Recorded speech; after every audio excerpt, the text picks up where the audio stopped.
Good morning and welcome to today's video. I'm the Hooded Lid and I have one new product to try today, but inspired by the Bobbi Brown bronzer, and say that really fast 3 times, I decided to do a whole face of Bobbi Brown.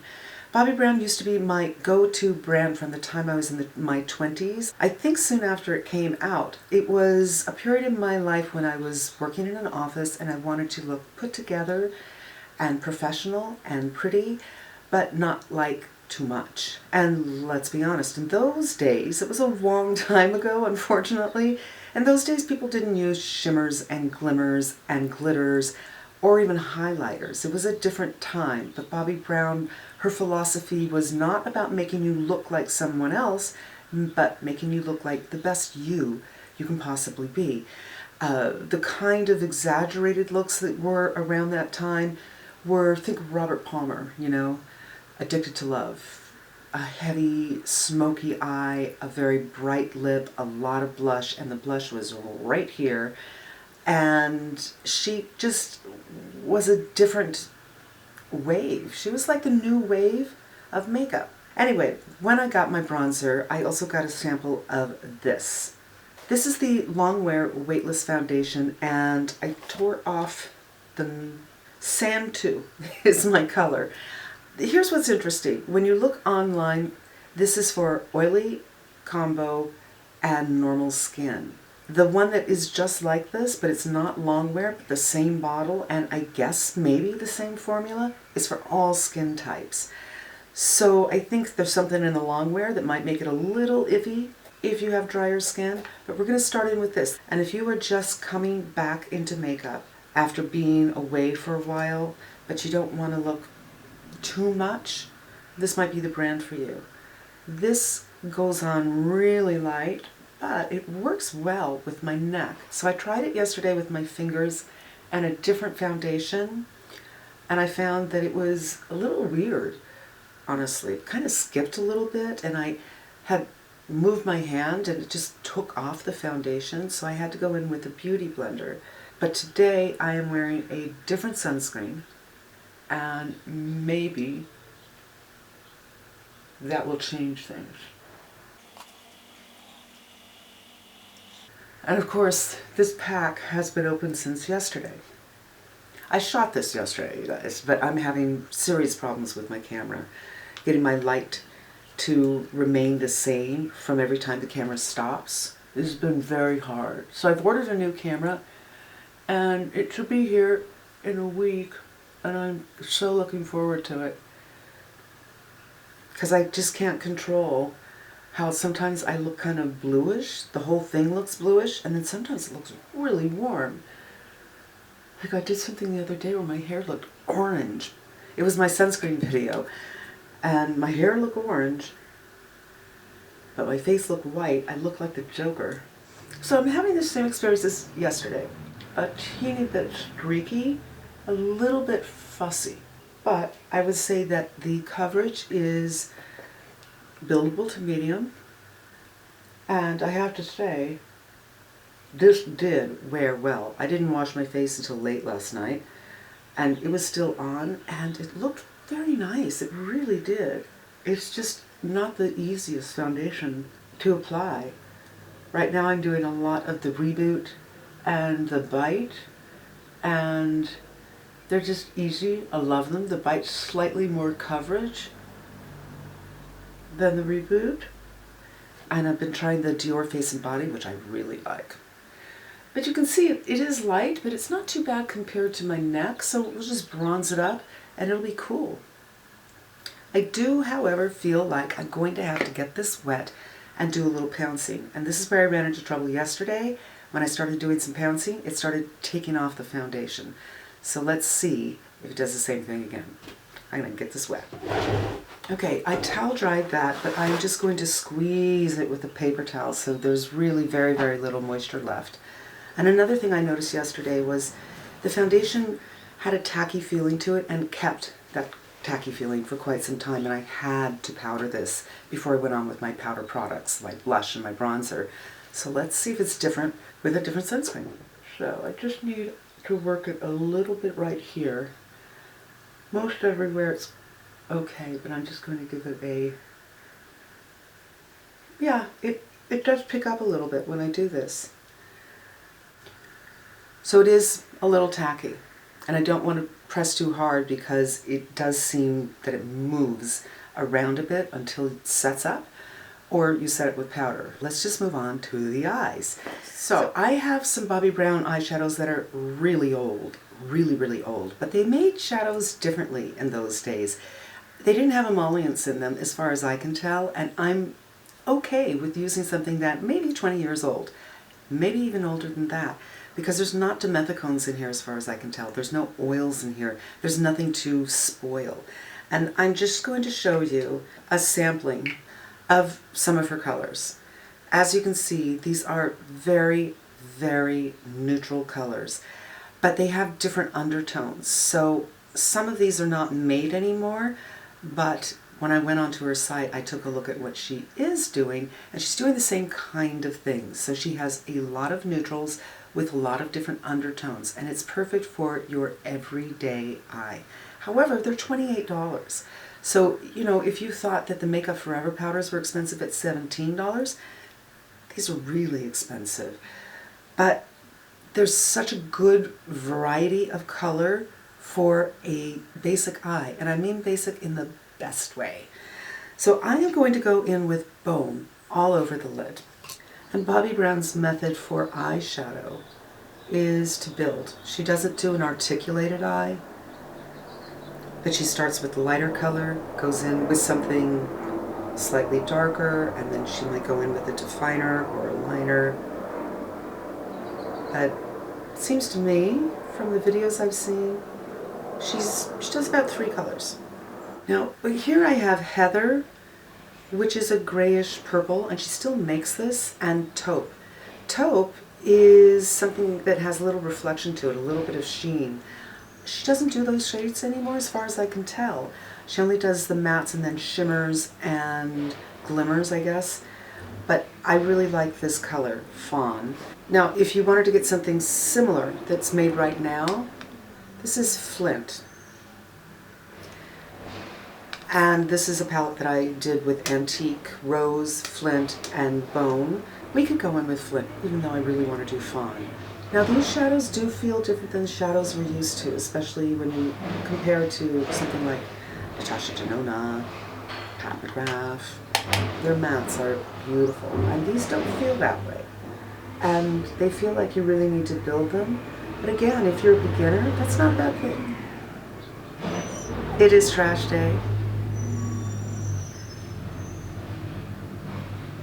I'm just going all over the lid with this. So I'm receding the hood and giving some definition to the eyeball. Bobbi Brown also has the crayons. They're kind of like the Laura Mercier and the Black Star from by Terry. I'm not sure who came out with them first. And she also has these, which are creams. They're lovely. Some of the same colors that she does in the powders.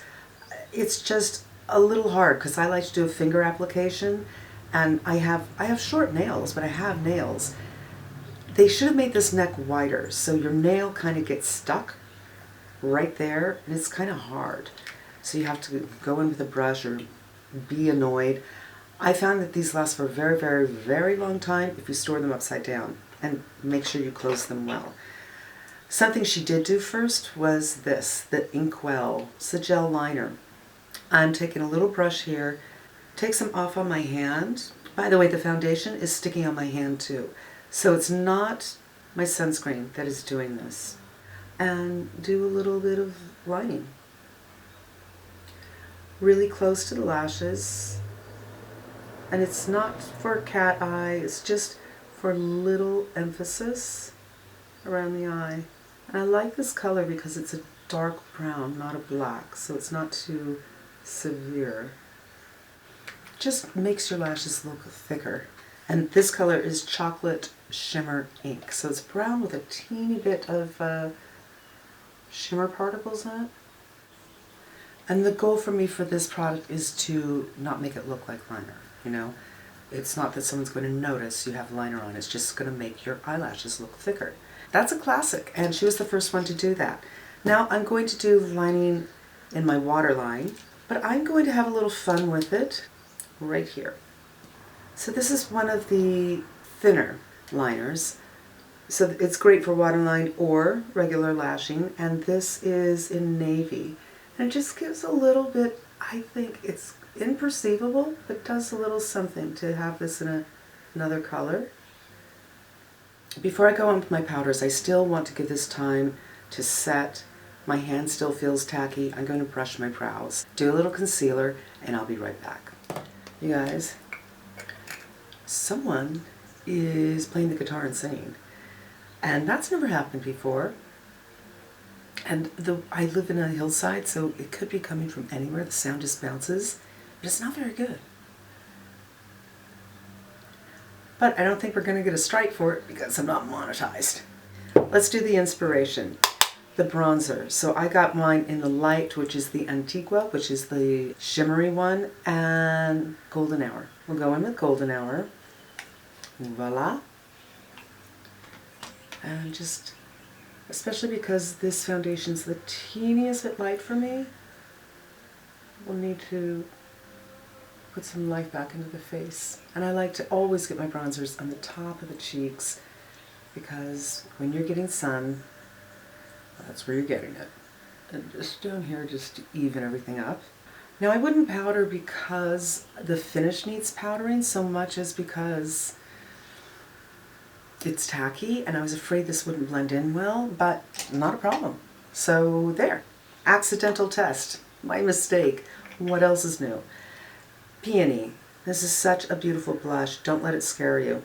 Load the brush, take some off, tap tap.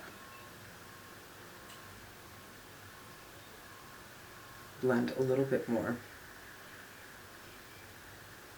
Now, before Charlotte Tilbury came out with her double blushes, you know, the nipple blushes, Bobbi Brown had long been a proponent of using two colors, a brighter color on the cheek and then a color like this, something more neutral and darker up and down to mimic a natural flush.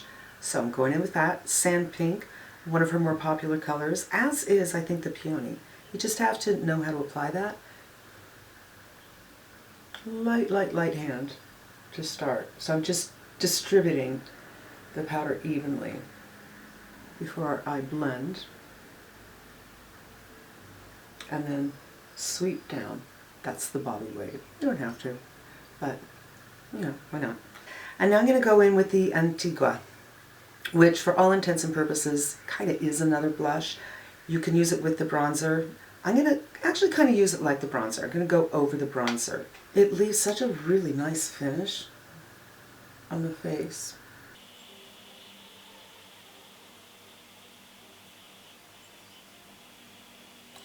And a little over the nose, whatever's left. And it's just such a subtle sun-kissed look. Super subtle, the way I've applied it. I'm sure you can go ham with this. It's just I don't have a tendency to do ham when it comes to bronzer. And finally we have lips. Lips are an area that's tricky for me with her.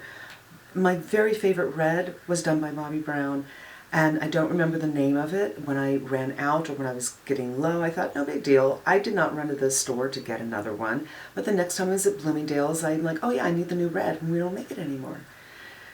And they never came back with it. It was such a beautiful, beautiful red. And I just feel like, you know, she does these mauvey neutral lips, and I've done them to death because I did them when she first came out with them. And she's still kind of in that mode. Although she has explored. I will give her that. But they've changed the formulas and they're not as comfortable anymore, especially the ones in the gold container. I find them to be really, really drying. One thing I don't find drying is moisturizing lip color, and this is in Rosebud. But first I am going to take True Pink. This is really very, very nice liner. It's a little soft, but I'm not sure if that's because it's hot out or not. And it's so neutral, it can just, you can use this with any number of colors. And the Rosebud.